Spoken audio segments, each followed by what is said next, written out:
Halo guys, kembali lagi bersama gua Nandi. Pada video kali ini, gua akan membahas salah satu film super unik berjudul Braid 2018. Sebelum dimulai, gua pengen kasih tahu kepada kalian bahwa sejauh ini film Braid menjadi film terepik versi mager nonton. Tidak pernah lupa, gua selalu mendoakan agar kalian dan keluarga bahagia serta sehat selalu ya. Film diawali dengan scene dua orang perempuan yang sedang menghitung setiap bungkus narkotika. Dari sini, kita diperkenalkan kepada wanita berambut coklat bernama Tilda dan wanita berambut pirang bernama Petula. Nggak lama dari itu, tiba-tiba markas mereka malah digerebek oleh polisi yang tentunya membuat mereka berdua langsung panik dalam seketika. Dengan barang bukti yang tertinggal begitu saja, mereka terus-terusan diancam oleh bosnya yang bernama Coco untuk mengembalikan uang-uangnya sebesar $86.000. Sialnya, Petula malah dihampiri oleh petugas tiket yang mencurigai keberadaannya tanpa membawa tiket kereta.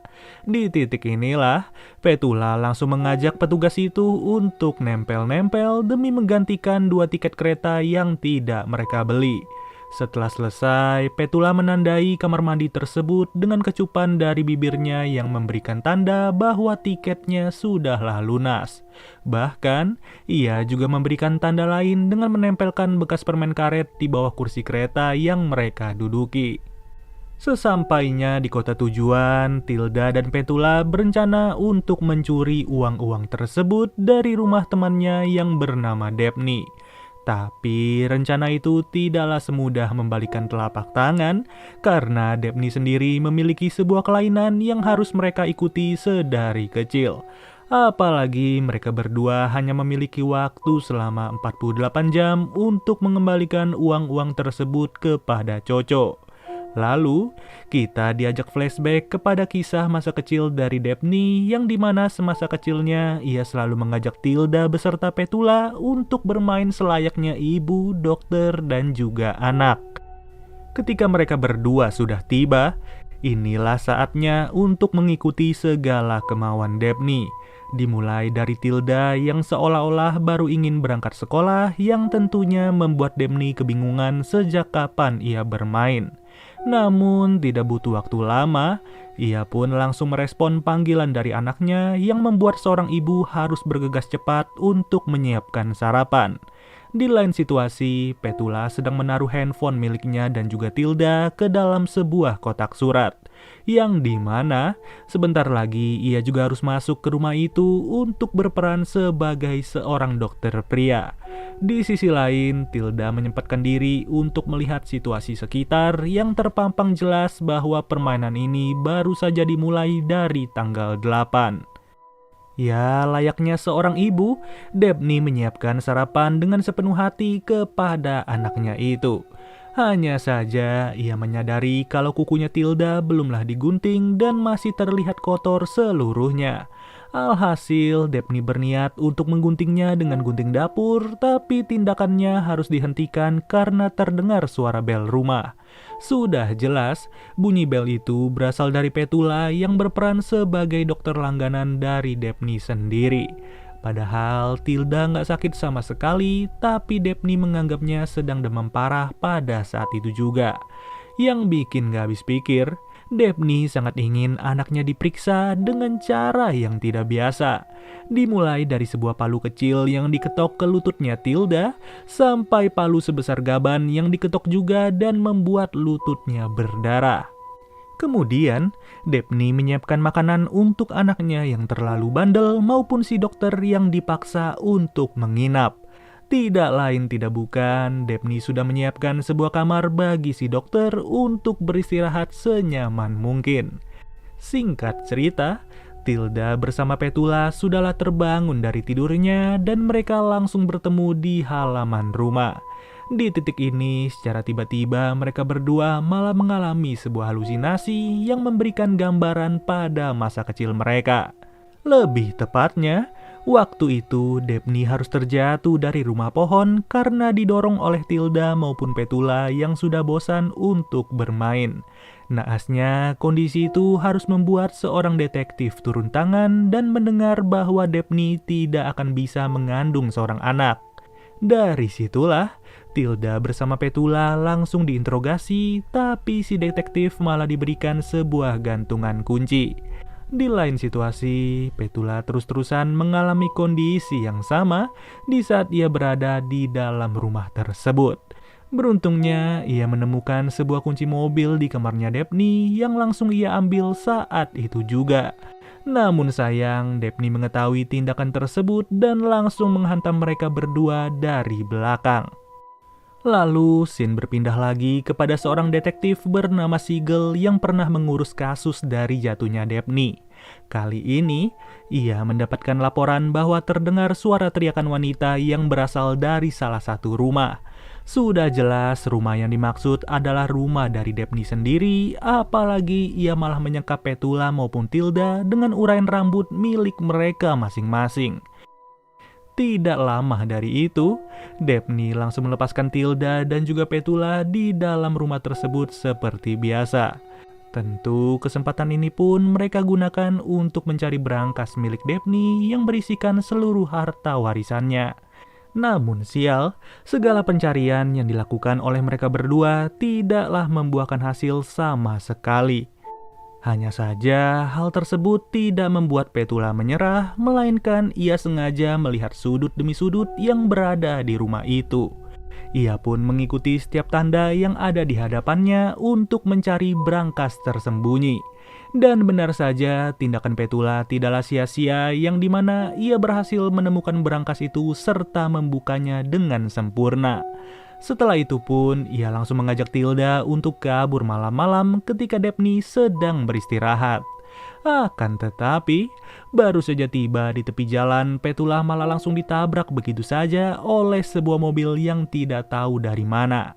Ya, sudah pasti ia sengaja ditabrak oleh Daphne sendiri yang sudah gregetan dengan tingkah laku dari Petula. Bahkan, mulutnya juga disayat dengan sebuah pisau sambil disaksikan oleh Tilda yang sedang dikandangin. Beberapa jam setelah itu, Daphne memberikan sebuah informasi bahwa ia sudahlah positif hamil.